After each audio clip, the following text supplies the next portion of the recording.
Good day everyone, my name is Mariel Combis, BPED 2E, and I will be discussing the continuation of volleyball terminologies. Jump serve. The server uses an approach, toss, take off, and serves the ball with a spiking motion while in the air. There are two main types of jump serve, jump float and jump spin. When we say jump serve, ito yung kapag nagsispike yung player sa loob ng, example, kapag nagsispike yung player sa loob ng court, kapag nagset. Pero ito naman is nagsiserve. Yung dalawang uri niya is jump float and jump spin. Pag sinabi nating jump float, ito yung dala-dala niya muna yung bola at kapag tumalon siya, kasabay niyang ihahagis yung bola tsaka i-hit or i-spike. Pag sinabi namang jump spin, eto yung ihahagis niya muna yung bola, mas mauna sa kanya, and then, bago bumagsak yung bola, magmo-move forward siya, at i-spike na niya yung bola. Key player or play. To discern a team's best player or probable next play by observation of patterns or habit. Pag sinabing play, ito yung binibigay ng coach na gagawin ng mga players sa loob.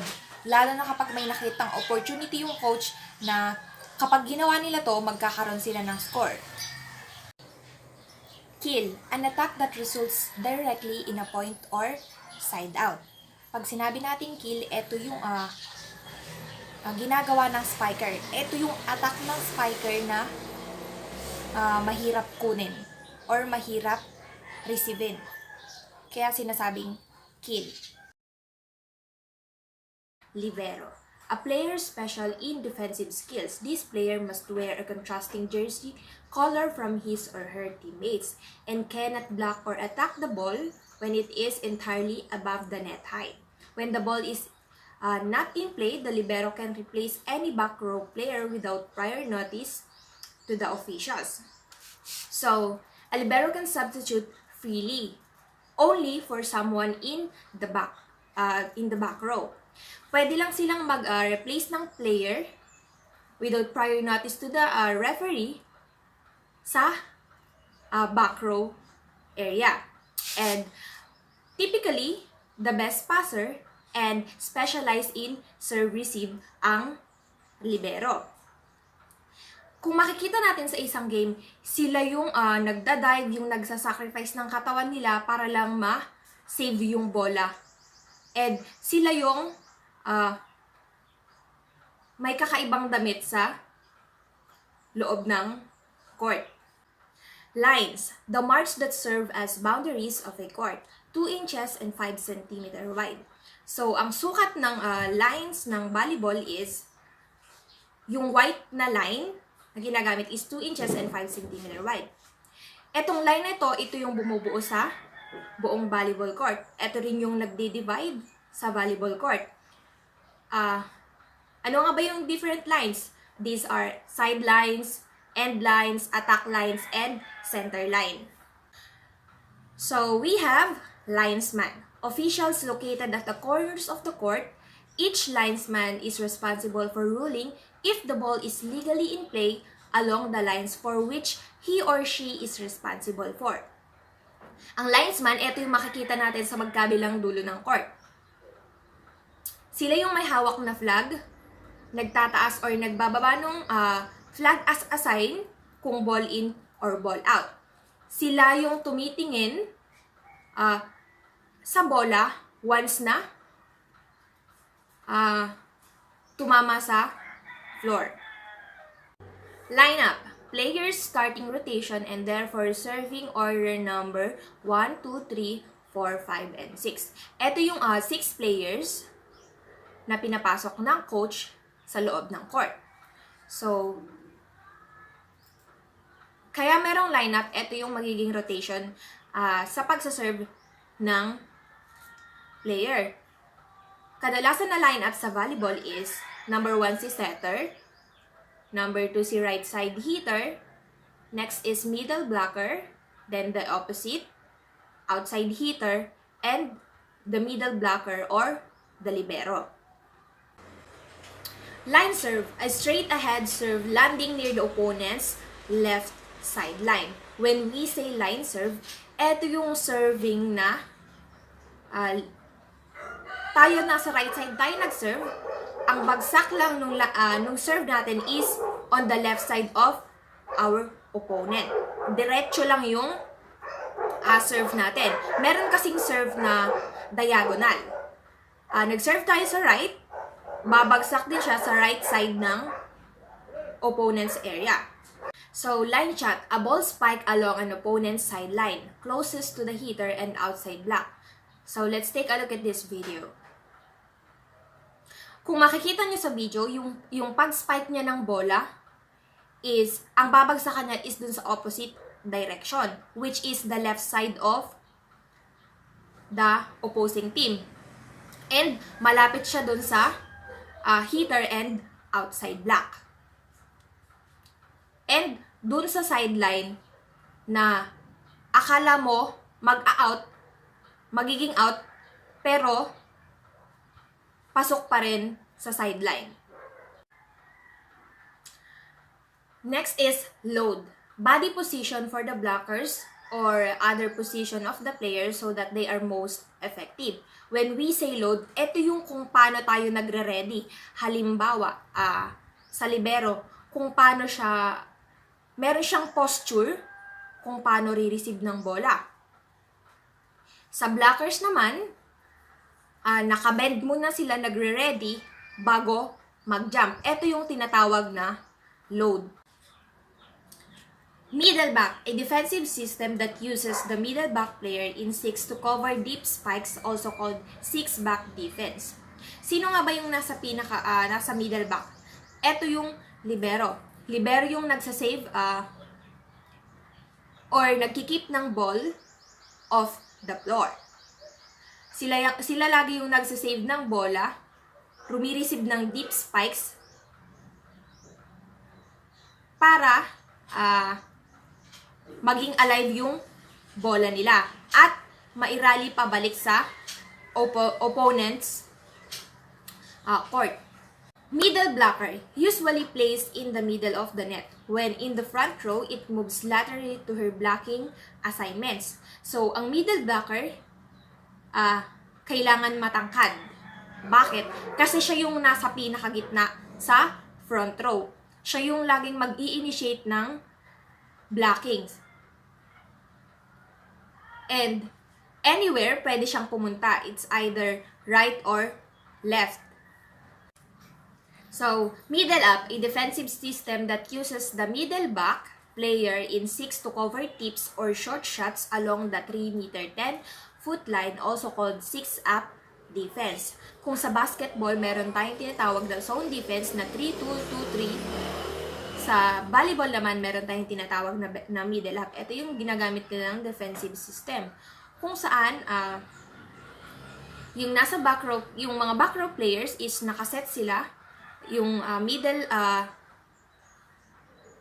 back or the libero is naka-move backward, and yung dalawang katabi niya, which is the setter and the outside hitter, medyo naka-move forward.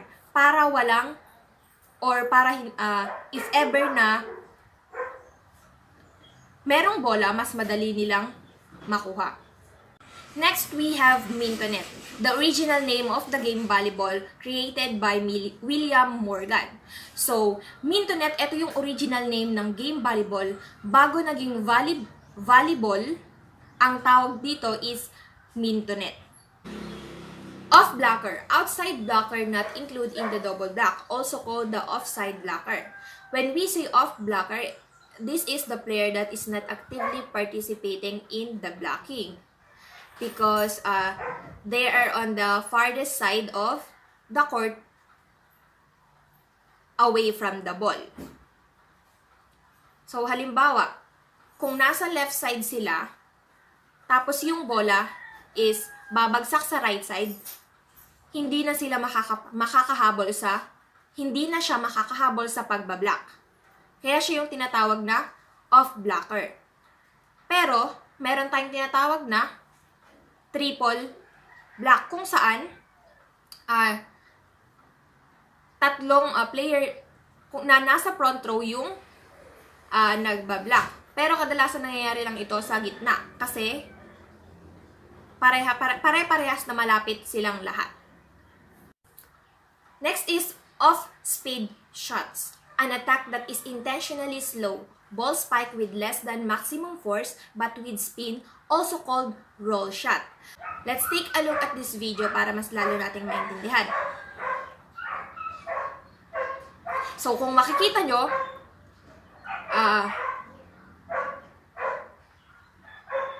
nakaset na siyang umatak ng malakas, pero dahil nakakita siya ng opportunity, he intentionally slowed the spike. Or hindi niya binigay yung full force niya sa pag-spike.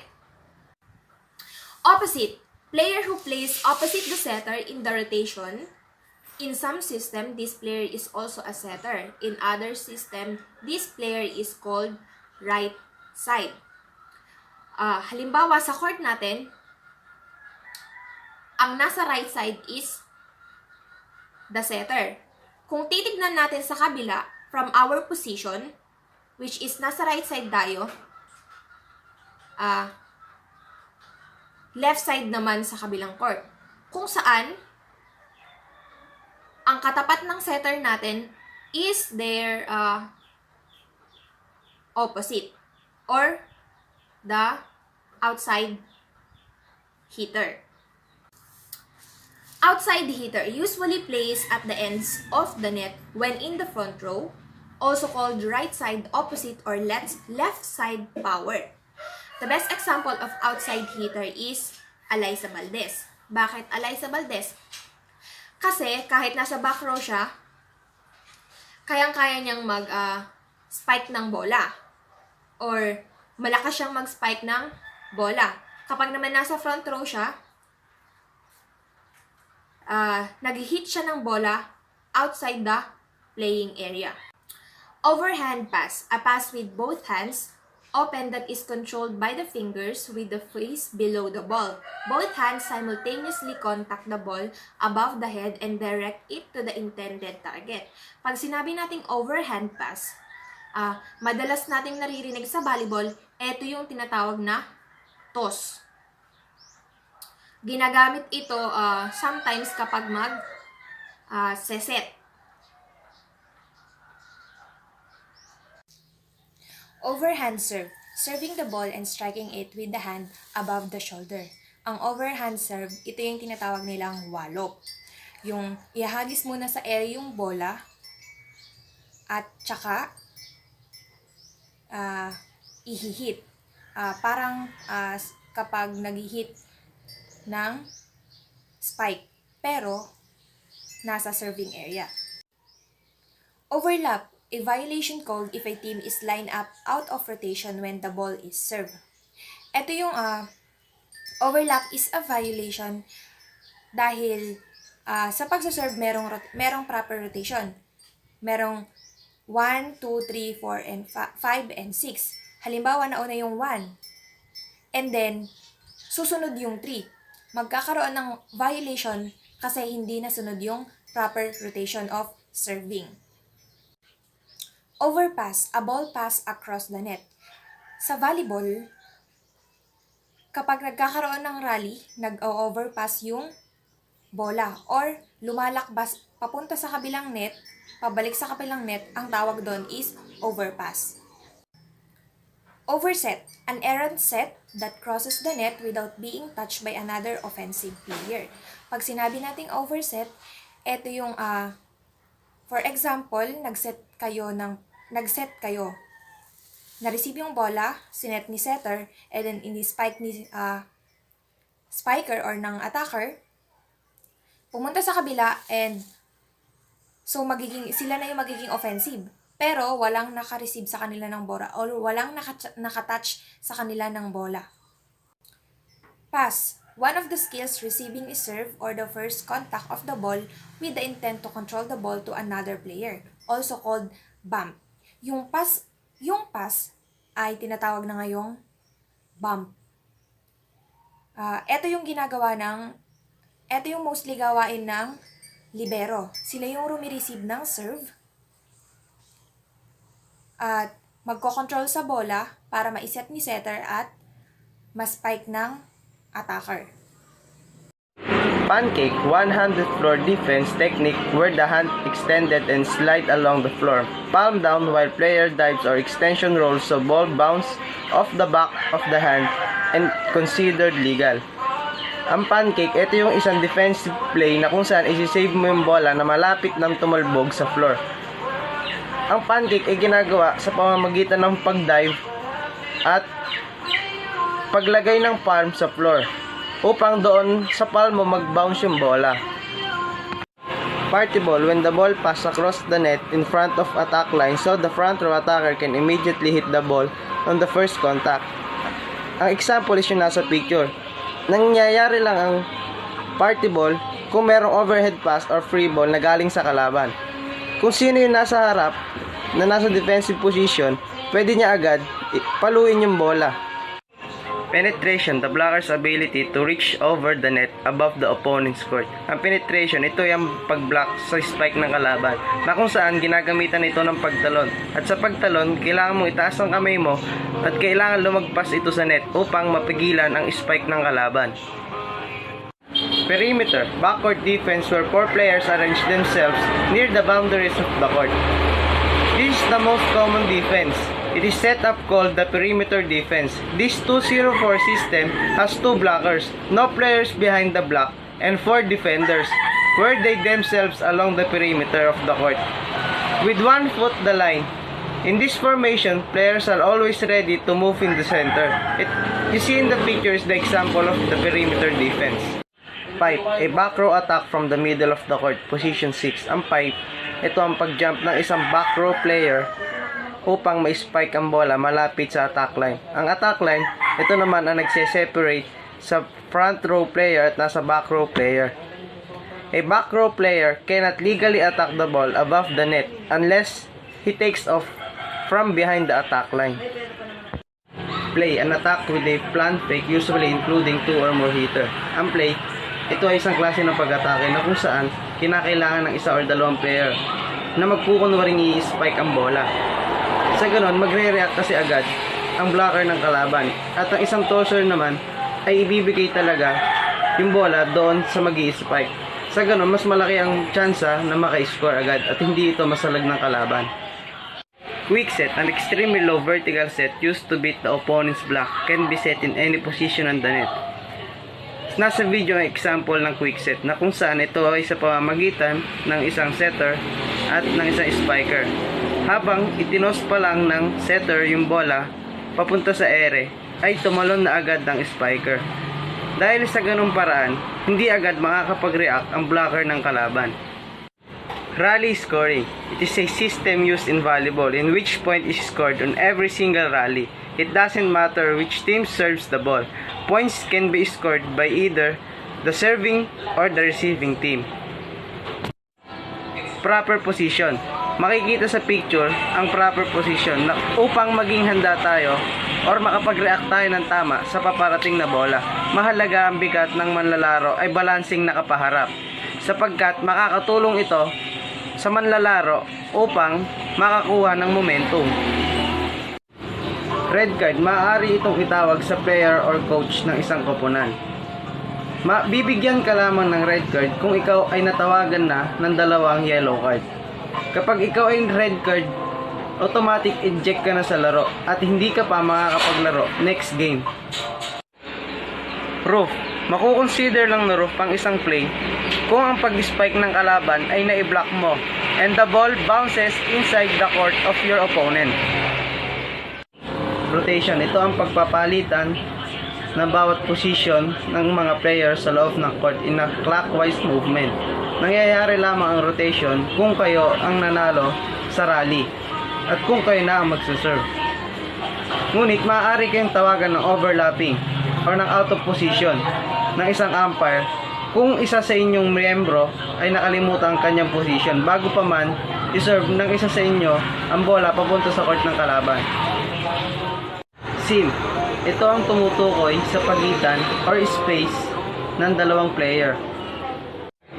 Serve. Ito ay isa sa 6 na pangunahing basic skill ng volleyball. Ang serve ay may iba't ibang klase. Merong overhand serve tsaka underhand serve. Ang serve ay kinokontrol lamang ng isang player. Set, or in simple words, siya yung nagtutos ng bola.